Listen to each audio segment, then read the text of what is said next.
ব্যবস্থাপনায় যে এত পরিমাণ ঘাটতি, যেটা হয়তোবা তার ওয়ারিশের হাতে যদি এই দায়িত্বগুলো থাকতো তাহলে হয়তো এ ধরনের হতো না।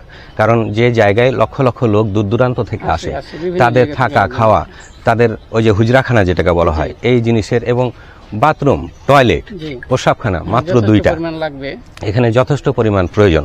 সেই জিনিসগুলোর ব্যবস্থাপনা এখানে ঠিক নেই, বুঝছেন? জিনিস এই যে মানে প্রাঙ্গণে যে অনেকগুলো মানে দেখতে পাওয়া যাচ্ছে কবর, না কবর, জি, ওনার ওয়ারিসদের বংশধর, জেনারেশন বাই জেনারেশন, জি, জেনারেশন বাই জেনারেশন আছে।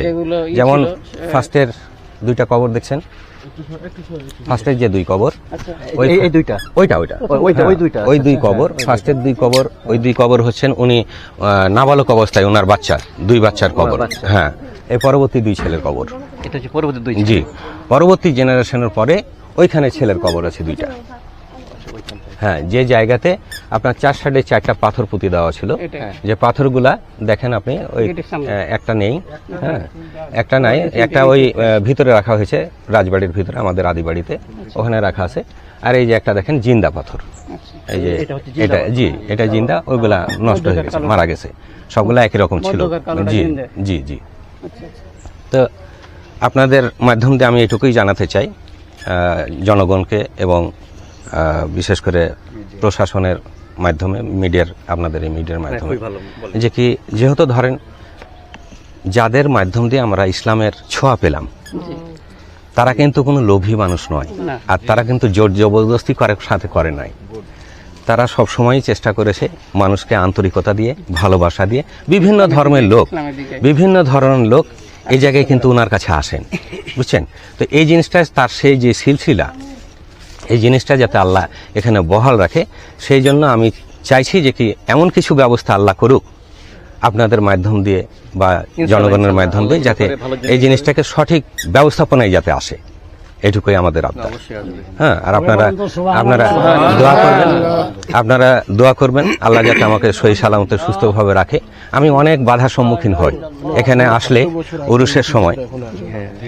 আমি যদি কেউ আমাকে চ্যালেঞ্জ করে যে কিভাবে আপনারা ওয়ারিস, এর প্রমাণ কি, যে জিনিস আমাকে ডিসি সাহেবকে আমাকে দিতে হয়েছে, প্রমাণ দিয়েছি, তারপরে উনি বলছে যে কি বাপরে বাপ, আপনি তো সিলসিলা দেখিয়ে দিয়েছেন। আমি যেহেতু আমার কাছে এখন ওইভাবে ডকুমেন্টটা, আমার ব্যাগটা কই, আপনার কাছে আছে, যে মুখে বলেন,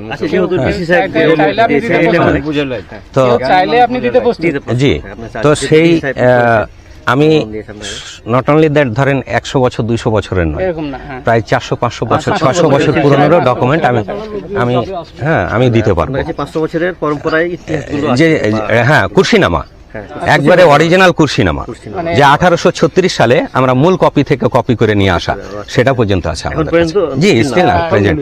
হ্যাঁ, এবং আওরঙ্গজেব, শাহ সুজা, চামড়ার কাগজে ফার্সি ভাষায় সিলমোহর মারা, সে ডকুমেন্ট পর্যন্ত স্টিল নাও প্রেজেন্ট আমার কাছে, জি, ইনশাল্লাহ। কিন্তু যেহেতু না, আমার বাসায় রাজশাহী, আমি রাজশাহীতে থাকি, আমার বাড়িতেই আছে। আমি এখন তদারকি করি, ওগুলো ডকুমেন্ট সবকিছু আমার কাছে বংশ পরম্পরা অনুযায়ী আমি পাচ্ছি। এখন আমি আমার বংশের বড় ছেলে, গোষ্ঠীর বড় ছেলে আমি, এবং ওই সুবাদে আমি এখন সহকারী, যেহেতু আমার একজন চাচা বেঁচে আছেন, উনি মূল মতোয়ালি, আমি সহকারী মতোয়ালির দায়িত্ব পালন করছি। কিন্তু আমাকে লিখে পড়ে দেওয়া আগেই, যে মতোয়ালি হিসাবে লিখে পড়ে দেওয়া আছে। পীর সাহেবের যে মানে অনেক ভক্ত দূর দূরান্ত থেকে আসে, জি জি, তাদের উদ্দেশ্যে আমি খুব ব্যথিত হই, খুব কষ্ট পাই যখন তারা এখান থেকে, গেট থেকে কান্না হৃদয় অবস্থানে এখান থেকে ফিরে যায়। আমরা রাস্তা থেকে, বুঝছেন, এটা খুব আমাকে নাড়া দেয়, বিশ্বাস করেন। আমি খুবই খারাপ লাগে যে ওনার এই জায়গায় দানের মানুষের অভাব নেই, দানের অভাবের মানুষ নেই এখানে, প্রচুর পরিমাণে দান এই জায়গায় করা হয়। কিন্তু আপনি যদি বাস্তবিক ব্যবস্থাপনা, কোন এমন আল্লাহর ভক্তের জায়গায় এরকম খাদ্য তৈরি হয় যে কি স্পেশাল খাদ্য আর গণ খাদ্য, আল্লাহর ইবাদতের জায়গাতে একজন নূর প্রজ্বলিত জায়গার মানুষের কাছে আসার পরে সেই জায়গাতে খাদ্য বিভক্ত হয়, তার মানে তো আমরা পূর্বেই মানুষকে বিভক্ত করে ফেলছি। আরেকটা বিষয়, এটা কি? হ্যাঁ, ওনার ওয়ারিসের কবর, ও আচ্ছা হ্যাঁ এখানে এগুলো সবগুলা এই জায়গাতে যা দেখবেন পরবর্তী হ্যাঁ, বংশধরদের মধ্যে শুধু ওই যে শ্বাসুজার কবর ওই এই জায়গায় যে গত 150 বছরের মধ্যেকার কোনো কবর এখানে আছে? 150 বছরের 150 বছর মানে আপনার যে পূর্বপুরুষদের মধ্যে- পূর্বপুরুষ আমার পোদ্দাদা সৈয়দ শাহ মুর্শিদুল্লাহ, জি জি তার নামে খতিয়ান টতিয়ান অনেক কিছুই আছে। আসেন আপনারা বাইরে, আমি দেখাই দিই ওনার কবরটা। আপনার ডান দিকে যে মসজিদ, সেই মসজিদটার নির্মাণ মানে প্রায় কি ওনার হাতে নির্মাণ, আর এই সামনেরটা হচ্ছে এটা হচ্ছে তোহাখানা বলা হয়। তোহাখানা। হ্যাঁ, তোহাখানা ফার্সি ভাষা। জি। এটা শীতাতপ নিয়ন্ত্রিত বা আচ্ছা প্রাসাদ। আচ্ছা, মানে এটা সেই কালের এসি ঘর।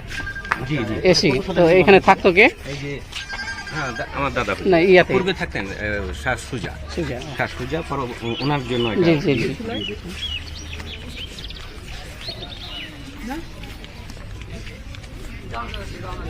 এই যে আমার সৈয়দ শাহ মুর্শিদুল্লাহর কবর এটা। আচ্ছা হ্যাঁ, উনি কে ছিলেন? Syed Shah Murshidullah. Generation by generation বংশ পরম্পরা। পরম্পরা সিলসিলা। আপনার পদ্মাদা। আমার দাদা, আমার বাবার দাদা।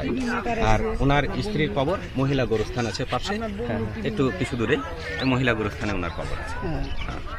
আর আমার বড় ফুপু এই বাড়ি থেকে যখন যায় তখন 8 বছর বয়স, মানে তোহাখানা এই বাড়ি ছেড়ে যখন যাই।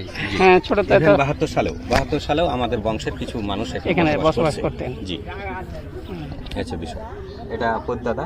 এনার পাশে ভাইয়ের কবর ছিল, এটা একদম পুরো ধসে যাওয়ার কারণে এটা আর মানে যাই হোক, ই করে নাই। কবর ছিল কিন্তু জি, জি। বেঁচে গেছে, জি, এনার মানে এই সংরক্ষণ করা হয়নি। হ্যাঁ, সৈয়দ শাহ মুর্শিদুল্লাহ। আর মুর্শিদুল্লাহর ভাইয়ের কবর এখানে সৈয়দ শাহ কেফাতুল্লাহ। আর এটা খোরাসান থেকে একজন আল্লাহর ওলি। উনি খোরাসান থেকে এখানে জি জি, খোরাসান থেকে যখন আমার সৈয়দ শাহ এই যে শামসুদ্দিন শামসুদ্দিন দাদা, যেটা আমার ওই দাদা জীবিত থাকাকালীন অবস্থায় উনি এখানে আসেন খোরাসান থেকে, দিয়ে এখানে ওনার ইন্তেকাল হয়। আচ্ছা উনিও উর্দু জওয়ানে ছিলেন। হ্যাঁ, উর্দু জওয়ান, নিশ্চয়ই খোরাসান, নিশ্চয়ই উর্দু এই জওয়ান। কবরটা আপনার ওইটা জি জি, এটা হচ্ছে কুমিল্লার পাশন। এই যে এটা চাঁপাইনবাবগঞ্জ মহকুমা ছিল সেই সময়কার যে আপনার বলা হয় এসডিও, এসডি। সেই এসডিওর বাবার কবর এখানে। কিন্তু অ্যাকচুয়ালি আইনগত দিক দিয়ে এখানে কবর দিতে পারে না কেউ বংশের ছাড়া, ও আচ্ছা আচ্ছা, হ্যাঁ কিন্তু সেটা ঘটিয়েছেন উনি ওনার